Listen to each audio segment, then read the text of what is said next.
right, what's up, y'all? Thanks for tuning in. Today is Wednesday, April 23rd, 2025 already. For those that don't know, my name's Luther. I'm a real estate professional here in the Kansas City market. And last year I started a YouTube channel to talk about real estate investing. I sprinkle a little bit of personal and professional development in there. And then I talk about sales and business, what it's like to invest and be in business. All right. So in and around Kansas City is where we operate over the last decade plus.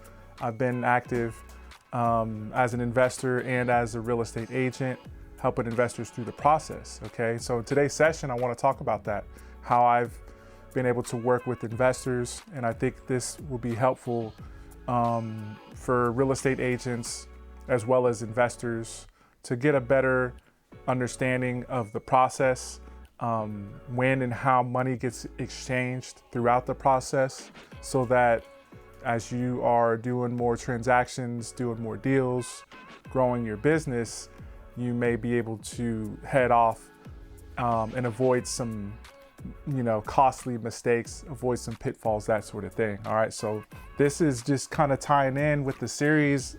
My last video was somewhat similar, so I'm going to continue that, working with investors. All right, as far as the process goes and where money gets exchanged, I mentioned on the acquisition, right? And then you got, for most investors, a renovation, okay? And then from there, you got the resale or property management or asset management if you're going to hold the property for the long term. And then besides that, for the, agents or investors who want to work with agents, I added to that list funding and financing. And then I also added consulting to that too. So those are the main things. Those are the main areas. And that's kind of how I've, not necessarily all at the same time, all at once, but over the last decade plus, I've been able to help investors through each of those different things. And then of course, with my business partners, growing our investment portfolio as well. Okay. And so a lot of investors, newer ones especially, may not know what the process is like. So hopefully this will help y'all out. All right. So I mentioned a program that I'd put together toward the end of 2021, and I got it going in 2022. I called it a Real Estate Investor Concierge Program, which pretty much helped my clients, me and my team, mostly me, but some things I outsourced, would help investors through each of those phases that I mentioned. And it included, not for each client, but for some clients, it was one or more of these aspects for sure. Actually, more like 3 or 4 more of these aspects. There's the funding and the financing, right? And then we help them with the acquisition to purchase a property. Okay, I got them plugged in with contractors for the renovation, and then I got them plugged in, or I could list the property and sell it if it was a renovate and resell project. Or if they wanted to keep the property, I, at that point, owned and was helping to run a property management firm too. So we could help them through each of those aspects. Okay, just for context, I'm no longer doing it this way, but I still want to talk about it because it may help some investors who are investing out of state.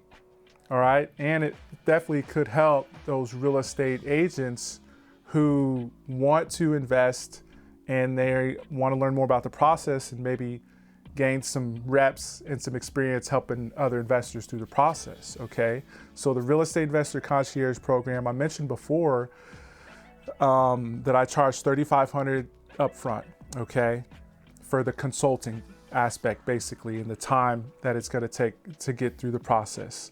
Then for me, how I did it with my program, the renovation, I would charge a fee as a project manager or one who oversees the project, and I would do usually a flat fee, or it would be 10%. More often than not, it would be 10% of the total project costs. That's labor and material. So around that time, our average renovation cost was about $50,000. So 10% of that, $5,000 I could get. So there's the $3,500 up front. I didn't mention the commission, right? But there's a commission. I would charge either a flat fee or 3% of the purchase price. Then there's the renovation, right? That I assisted with. So I got a project management fee from that. And then from there, most of my clients did buy and hold. So we, would usually just plug or go right into management once the renovation is done. And a lot of our clients ended up refinancing as part of that process too. So that is kind of the gist of it.